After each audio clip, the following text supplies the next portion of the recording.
Grammar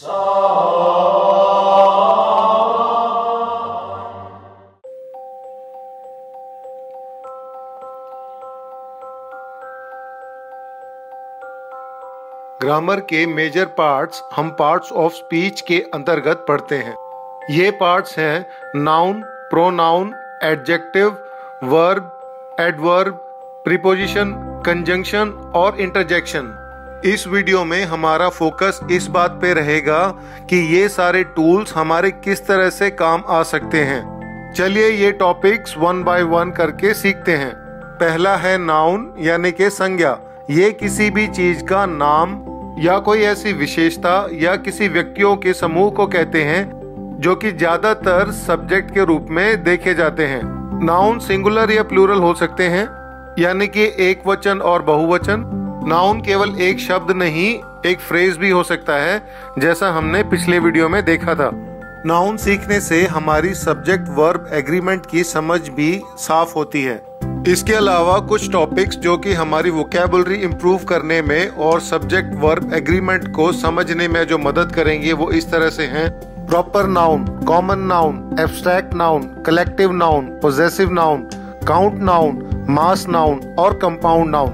मेरी आप लोगों से हाथ जोड़ के रिक्वेस्ट है कि इस वीडियो को अंत तक जरूर देखें, क्योंकि इससे आपकी ग्रामर की समझ जरूर इम्प्रूव हो जाएगी। जरूरी नहीं है कि आपको सब कुछ याद करना है, लेकिन कहाँ, कब, क्या याद करना है और किस पार्ट से आपको क्या फायदा हो सकता है, ये समझना बहुत जरूरी है। और ये वीडियो इसी चीज के लिए डेडिकेटेड है। अगला है प्रोनाउन या सर्वनाम। प्रोनाउन ऐसा वर्ड है जो कि हम नाउन की जगह पे इस्तेमाल करते हैं।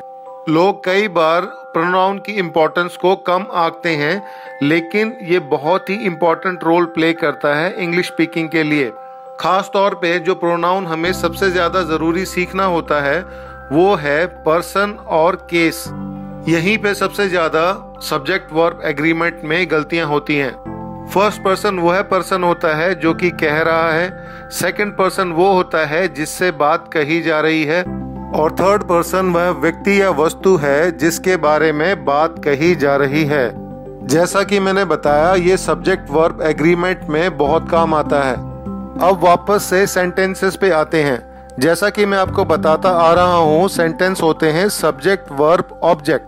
इसको हम सिर्फ सब्जेक्ट और प्रेडिकेट भी कह सकते हैं या सब्जेक्ट या वर्ब भी कह सकते हैं, लेकिन ऑब्जेक्ट कहने का मेरा मतलब यही है कि प्रोनाउन एक सब्जेक्टिव केस में होता है और एक ऑब्जेक्टिव केस में। इससे रिलेटेड बहुत सारे क्वेश्चंस बहुत सारे कॉम्पिटिटिव एग्जाम्स में भी आते हैं। इसी से आपको पता चलेगा कि इंटरव्यूज के समय आप माई सेल्फ XYZ बोल के इंटरव्यू क्यों नहीं शुरू करते हैं। इसके अलावा हम प्रोनाउंस में पढ़ेंगे personal pronouns, possessive pronouns, reflexive pronouns, reciprocal pronouns, relative pronouns, demonstrative pronouns, interrogative pronouns और इंडेफिनाइट प्रोनाउंस। अगला है एडजेक्टिव्स। एडजेक्टिव्स आपको सेंटेंसेस कंप्लीट करने में मदद करेंगे। एडजेक्टिव्स आपको अपनी बात विस्तार से समझाने में भी मदद करेंगे। जैसा कि आप जानते हैं कि एडजेक्टिव या विशेषण उसे कहते हैं जो नाउन या प्रोनाउन को समझाने में या उसकी विशेषता बताने में मदद करता है। कभी कभी एक वर्ब टू बी यानी कि इज, एम, आर जब एक वर्ब के रूप में इस्तेमाल होता है तब भी वह उसको कॉम्प्लीमेंट करने में मदद करता है। जैसे कि गॉड इज ग्रेट, यहाँ पे ग्रेट इज को कॉम्प्लीमेंट कर रहा है, लेकिन वह विशेषता गॉड की ही बता रहा है। एडजेक्टिव्स के जो और रूप हम पढ़ेंगे वो हैं प्रॉपर एडजेक्टिव, डिस्क्रिप्टिव, क्वालिटेटिव या attributive adjective, quantitative adjective, numeral, demonstrative, distributive, interrogative and possessive adjective. Adverb का रोल भी सिमिलर होता है, फर्क सिर्फ इतना है वो एक वर्ब को क्वालिफाई करता है, वो एक क्रिया विशेषण है। जब आप एक इंटरव्यू में होते हैं और इंटरव्यूअर इस तरह से नाटक करता है कि उसको आपकी बात समझ में नहीं आई, तब आप एडजेक्टिव्स और एडवर्ब्स को इस्तेमाल करके अपनी बात को विस्तार से और कई तरीकों से समझा सकते हैं। फॉर एग्जाम्पल, अगर आपने कहना है कि ही फॉट फियर्सली और आपको फियर्सली का मतलब नहीं पता, तो आप ये भी कह सकते हैं he fought without any fear. इस तरह से आपकी वोकैबुलरी अगर स्ट्रॉन्ग नहीं भी है, फिर भी आप इस टूल को इस्तेमाल करके एक अच्छा इंप्रेशन डाल सकते हैं। एक और एग्जांपल लेते हैं, ही स्पीक्स फ्लुएंटली। यहाँ पर फ्लुएंटली की जगह हम ये भी कह सकते हैं, he speaks without any hesitation, without taking any pause. एक दूसरा सेंटेंस है, हिज इंग्लिश इज फ्लुएंट।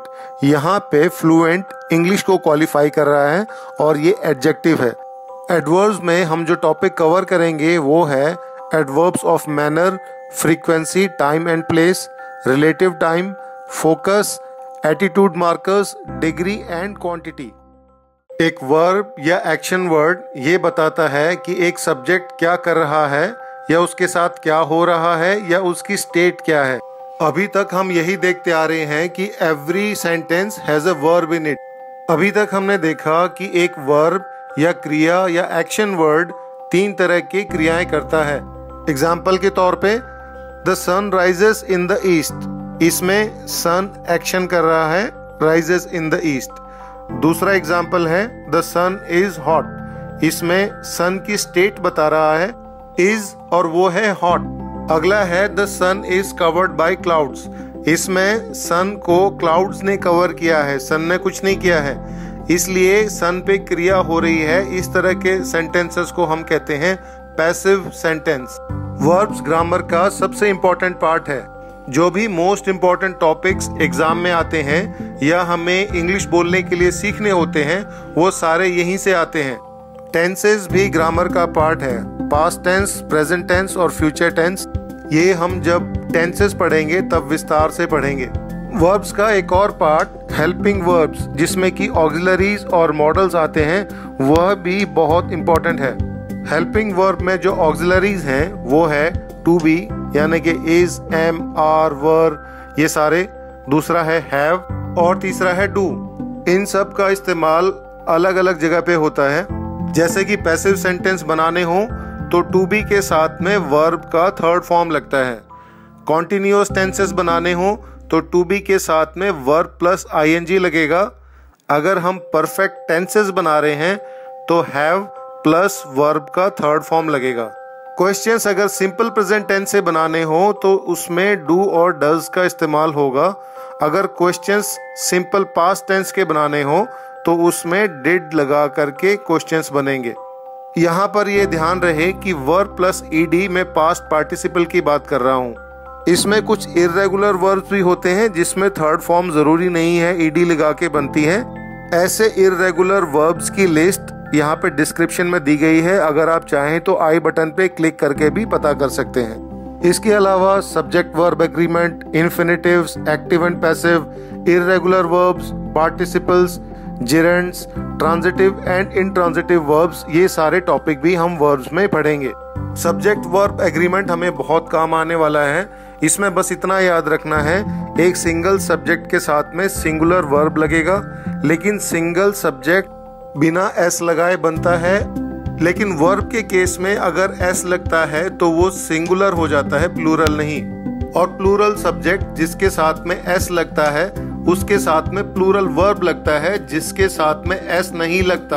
और ये रूल्स नाउन और प्रोनाउन के थर्ड पर्सन्स के लिए हैं। इस वीडियो के बाद हम सेंटेंसेस करेंगे, इसलिए आपको बता दूं कि कुछ सेंटेंसेस को छोड़ के ज्यादातर सेंटेंसेस का स्ट्रक्चर वर्ब ही डिसाइड करता है और ये सब हमें डिटेल में पढ़ना होगा। चलिए अब ये सेंटेंसेस देखते हैं। पहला है these books are over the table. Over का मतलब होता है ऊपर, जैसे सन आपके ऊपर होता है दोपहर में। दूसरा है these books are above the table. Above का मतलब भी ऊपर होता है, लेकिन जरूरी नहीं है एक चीज दूसरे के ऊपर हो। जैसे कि the mount Everest is more than 8,800 metres above the sea level. इसके बाद अगला है these books are on the table.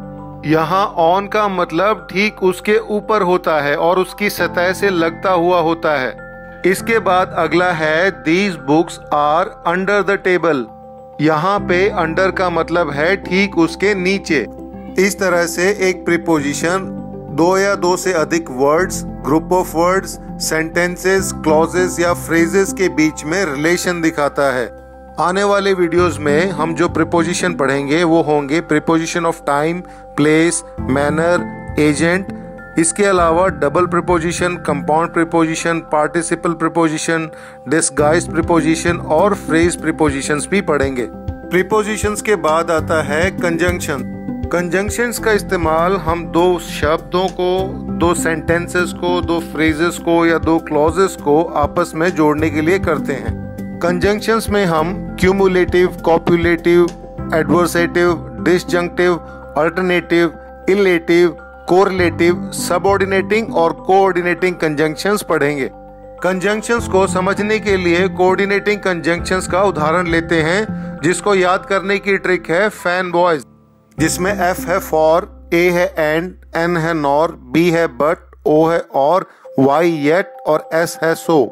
Example के तौर पे pole vault is a dangerous game yet it is very exciting. इस सेंटेंस में येट ने दो क्लॉजेस को कंबाइन किया है।